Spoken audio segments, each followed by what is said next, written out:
But you wouldn't give him this sauce, right? Mm-mm. No, not at all. I wouldn't give that to anybody but you. 'Cause you gave it to Well, me. I appreciate it. Hey, what's going on, everybody? For Clean and Simple Marketing, I'm Zach Osendorf, and you're watching The Wash.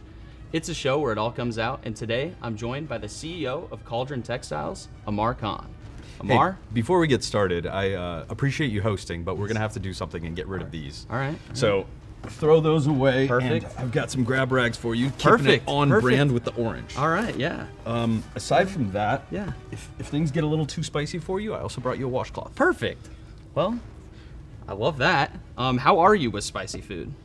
I'm pretty good. Pretty good? I think I'm pretty good. I've got the weight of the whole Indian Pakistani community on my shoulders. I think they're pulling for me, but I got to come out strong. What's the hottest thing you've ever eaten?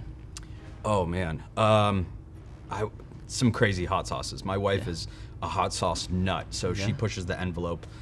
Just tried some pretty spicy stuff. Yeah? All right, so with that, let's hop in.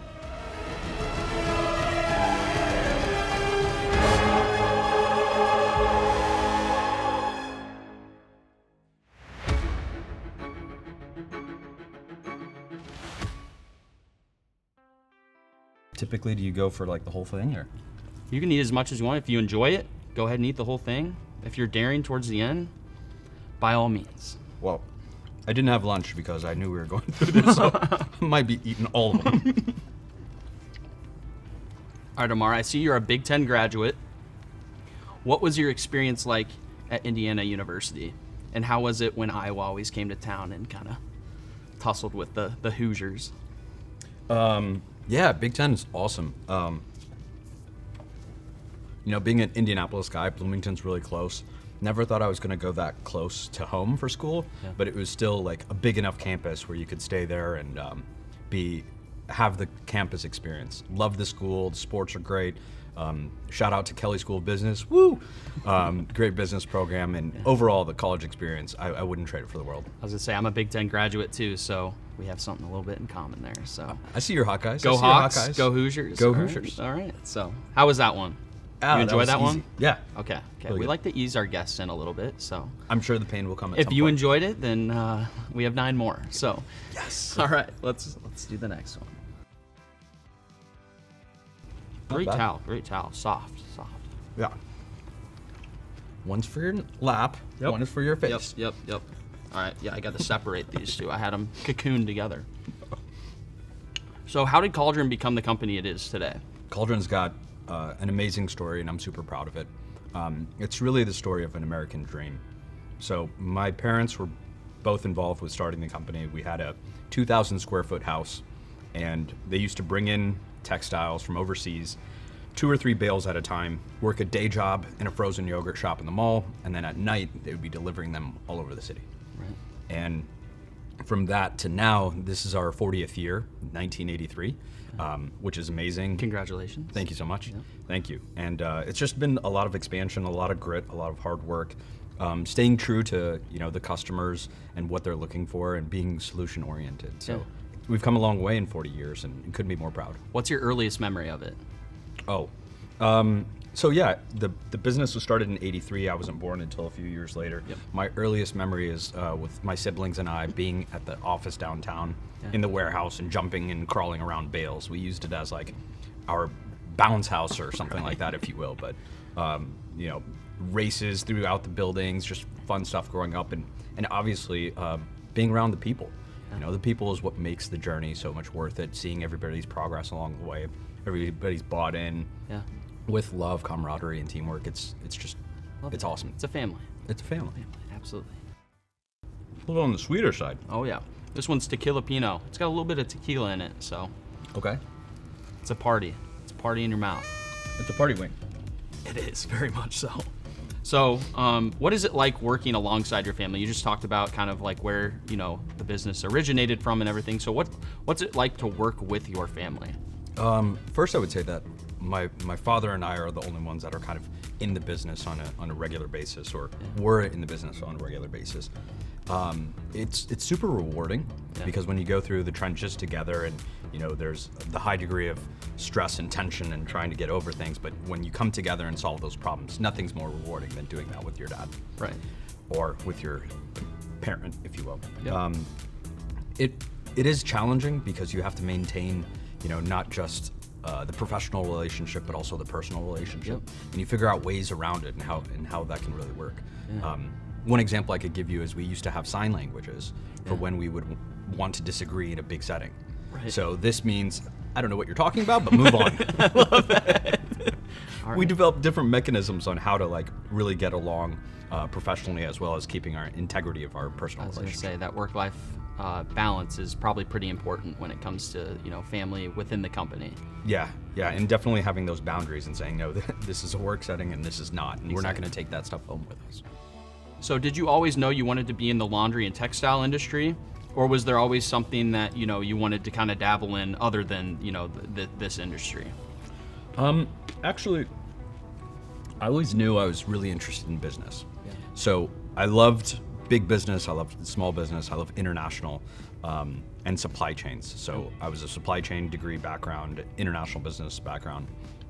But I didn't necessarily think I was going to go into textiles. Yeah. I think one of the smartest things that my dad imposed on me was saying, you're not going to have a job out of college, you better go find one. Right. So I worked in oil and gas for a handful of years, and I thought I was going to stick with it for my entire career. It was just a little bit of fate and a little bit of health that caused me to come back to Indianapolis. Right. So Yeah. happy for that part of my journey. Yeah, tell me about what did you learn in the oil gas industry that you either didn't like, or you learned from that and then you came over to the textile side. What did you take from that side that you now implement into your day-to-day now?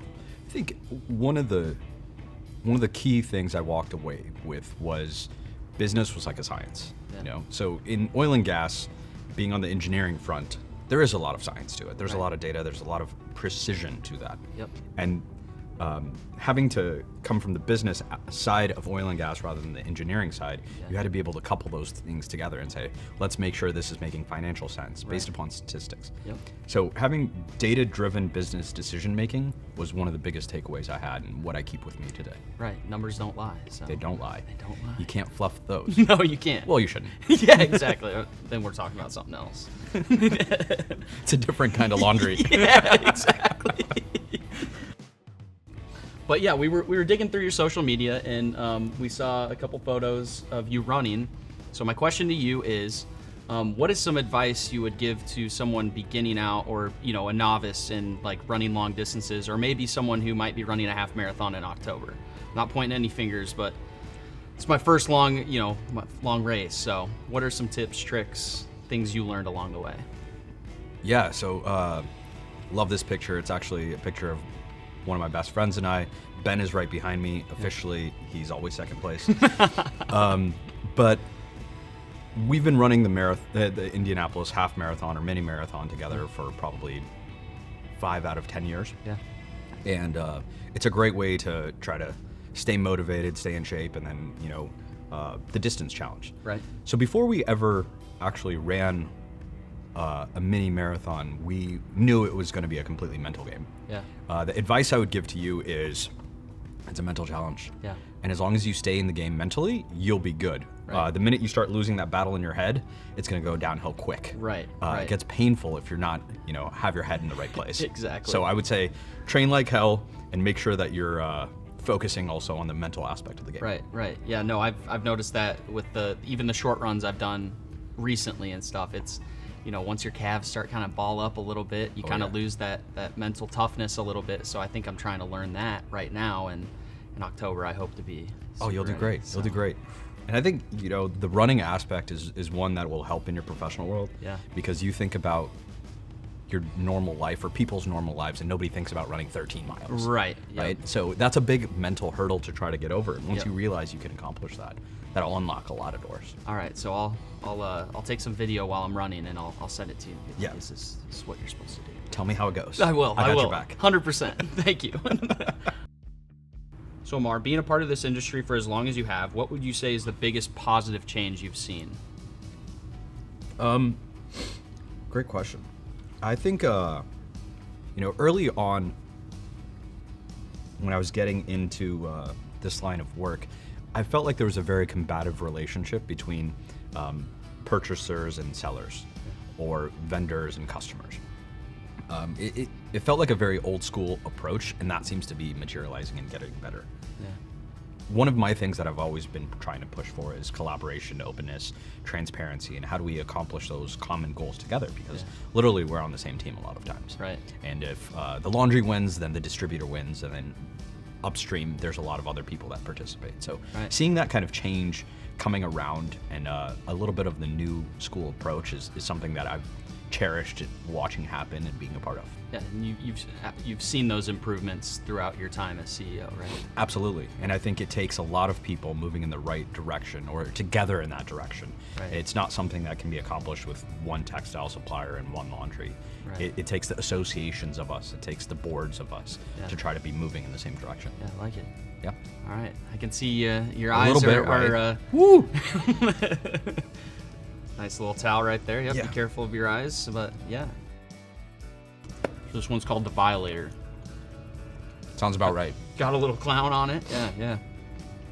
When do people begin to really begin to cry? About now. Okay, Yep. I'm ready. Yeah. I'm not going to throw in the towel. No. See what I did there? All right, so Cauldron was the CSC Supplier of the Year this year, as well as many years prior to that. What's kind of the secret sauce Hey. to you see what I did there? Yeah. What's the secret sauce on, continuously winning that award, and what does that mean to you? I think so. We try to be very purposeful with achieving the status of winning that award. Yeah. So we're always looking for the feedback loop from our clients. Annualized basis, we're doing surveys. Quarterly, we're doing surveys, and then every day, one of our guys is out in the field. We're trying to learn about, what are the trends and how can we be a part of that journey and support that journey. Yeah. So very intentional with the moves towards continuous improvement. That's another thing I learned in oil and gas that I've never stopped trying to implement across our entire team. Yeah. So what was one of the biggest surprises you encountered when you became CEO? So I had been involved in the leadership with Cauldron for about 7 years prior to taking that position. And I remember thinking that it wasn't going to be that much different than what I had been used to. The biggest thing that changed for me was one fine day. It wasn't the day of, it wasn't a month later, it was just one fine day. The gravity of the situation hit me. Yeah. That, all these decisions that we make have a payroll of 50 people and 50 families behind them. Yeah. So we have to be really conscientious when it comes to some of that decision making, whether to be more conservative or more aggressive in different approaches. Those pros and cons all affect a community of people. Right. And that hit me all one day, and that was something that I didn't anticipate coming. So I've kind of kept that with me. I've learned to deal with it. Yeah. And how to manage those emotions and feelings and pressures. Yeah. But that was something that I did not see coming. So I think I might have got my sauces mixed up. This one's extreme regret. Oh, great. Yeah. As if the last one wasn't regretful enough. Extreme regret 2. How about that? Yeah, this one puts the extreme in the regret. That's for sure. Honestly, I thought it was going to fare better than this. Yeah. All right, so we've heard this comment from others in the industry, but what do you think is more important, quantity or quality in the product, and why do you think that way? Quantity or quality of the product? Let's see. I'm getting a new grab rag. New grab rag. Hey, can you toss me one? Can't afford the cross-contamination. Yeah. Thank you. It's got to be quality. So, quantity can get you there, but if you're not ROI focused, then you're not really in it for the long run. Yeah. You haven't really done the math. You're just trying to skate by with the minimum possible, I would say. Yeah. But from a quality standpoint, you know what you should be getting, and you know what you can rely on. Yep. So I would say it's got to be a quality. But we make this big conversation around quality, right? Quality is not the best product that's out there. Quality is what fits your specifications. Yeah. What is your detail requirement? And making sure we deliver that consistency is what quality is. Right. Not below, not above. You don't want something that's over-engineered for the purpose. Yeah. You'd never get a Mercedes as a bus, would you? No. No. But you got to make sure that you have something that fits exactly what your need is, and make sure you're paying appropriately for that. Right. So you're crying a little bit. A little bit. You got emotional when you answered that question. I got emotional thinking about my friend and his bus. All right, man. I'm going to do it. Oh. Forget you and this. Cheers. I'm doing great over here. God, all right, you're just all right. a monster. Here we go. Thank you. Make sure you. There's it is. There's the drink. Is that like tradition? You can't let the host has to drink last kind of thing? Yeah. I try to strong arm my guests sometimes. Did it work? You really flexed on me. I'm not gonna lie. Over here flexing on Ammar. Hawkeyes all day, I guess. All right, Ammar. So you've gotten to the last swing. How are we feeling right now?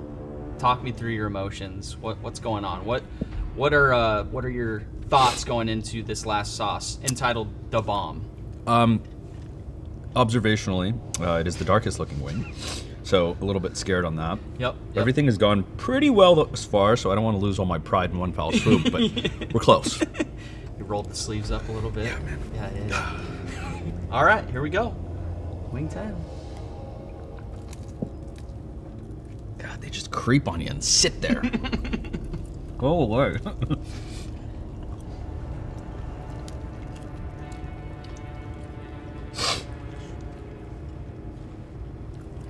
Oh, wow. Yeah.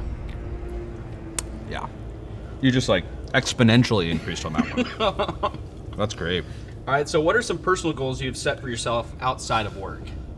Living through this challenge. That's a good first step. Well, actually, so personal life has completely changed over the last 11 months. And, and I'm a new dad.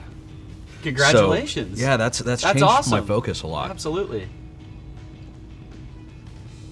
Sorry, as I try to get through that. That is hot.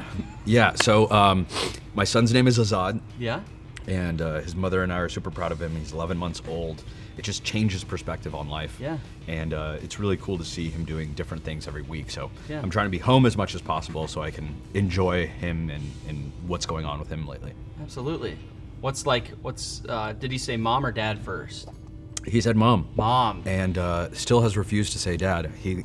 So I'm like the Joker, the clown. We have fun together. Yep. He goes to his mom for solace. So if something's wrong, he's like, mom. Everything else, he's like, come play with me. But you wouldn't give him this sauce, right? Mm-mm. No, not at all. I wouldn't give that to anybody but you. 'Cause you give it to me. I appreciate it. Holy moly. Well, Ammar, with that, I thank you so much for coming on. Absolutely. I know you're in a little bit of pain right now, but thank you so much. I appreciate it. If you guys like that, please subscribe and like our links down below, our channel down below. And with that, Ammar, thank you so much, and we'll see you next time. Thanks, everyone. Thank you. Woo!